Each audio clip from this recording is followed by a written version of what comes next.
guys, how you doing out there? God bless you, Felix.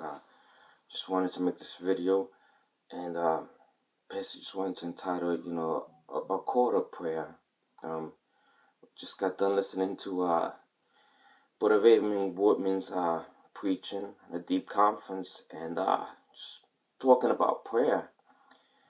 And it really just moved and just spoke to my life, and I know it spoke to a lot of people, but really made me think that the reality I really feel and I really sense that God is trying to get us as a church to get into a life of prayer. He was talking about so many things about how technology,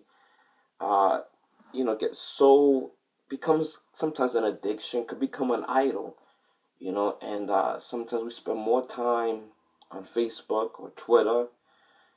And it is so true. I stand good to myself. I spend time on Facebook.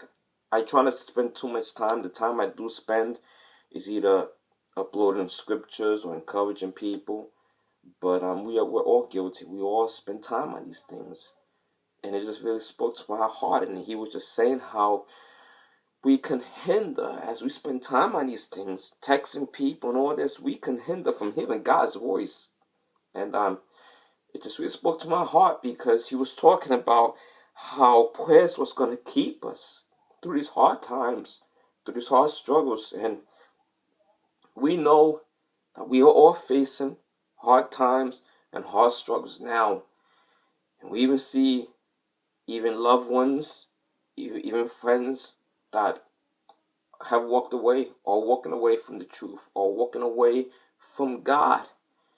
And the only thing that's going to keep us, the only thing that's going to help us to make it through these hard times is prayer.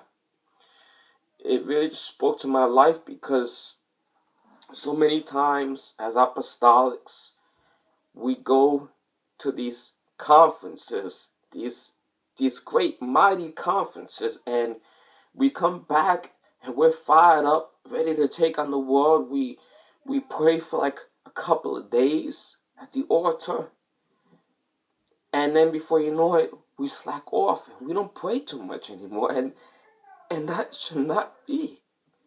The whole point of us going to these conferences is to come back receiving the things God puts in us to affect our church, to affect our community, to affect people in our jobs.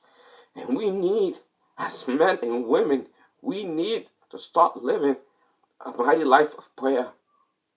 And I'm sorry if I sound emotional. I feel broken. I feel hurt inside because I'm saying hurt in a spiritual sense because there are so many people that are missing out on the move of God.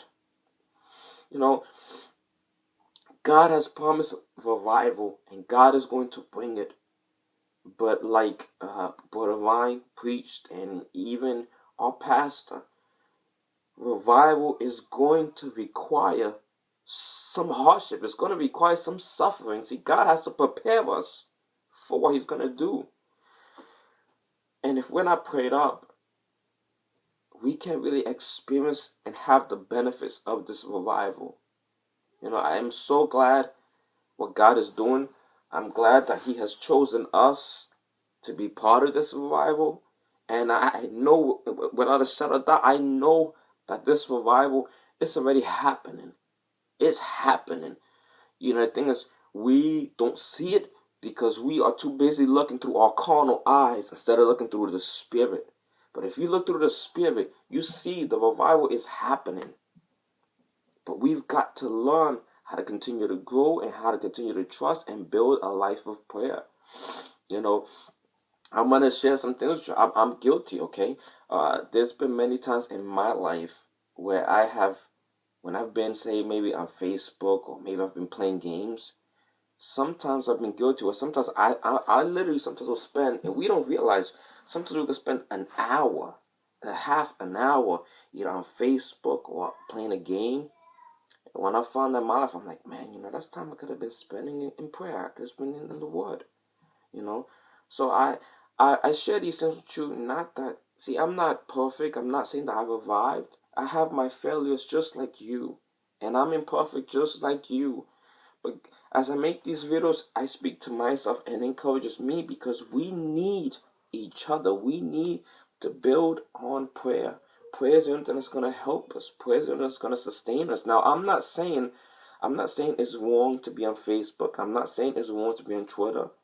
Okay, it's all good. But why I am coming to a point, just we have to try to limit our time. How much time are we spending? Example, if you're putting an hour on Facebook, you know what? Give God a half an hour. If you're spending a half an hour, give God 2 hours. Multiply that. You know, there's nothing wrong with these things. You know, when you're on Facebook, if you're gonna be there to uplift, to encourage, to post scriptures, to help someone, that's all good. But if you're gonna go on Facebook or Twitter just to find out the gossip or what's going on in someone's life, then that's when it becomes sin. That's when it's wrong. You know. But I just really wanted to make this video about prayer. How we need more of it. We need more of it. And I truly believe, my pastor, has been preaching, in most of his service, he always brings out prayer, you know, and I believe not only my pastor, but I believe even my old pastor back home. I believe that God is trying to get a hold of all our pastors and is trying to bring them to a point to make them realize and use them to preach to their churches, to preach to their congregations, to try to get a hold of our brothers and sisters and help them to realize, you know what? God is calling us to a life of prayer.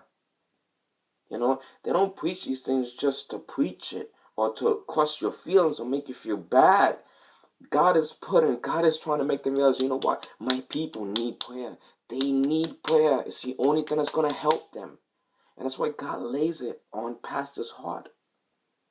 But I love and I appreciate you guys. And just keep going forward like I always tell you. And if I don't see you here, we'll see each other in heaven. God bless you.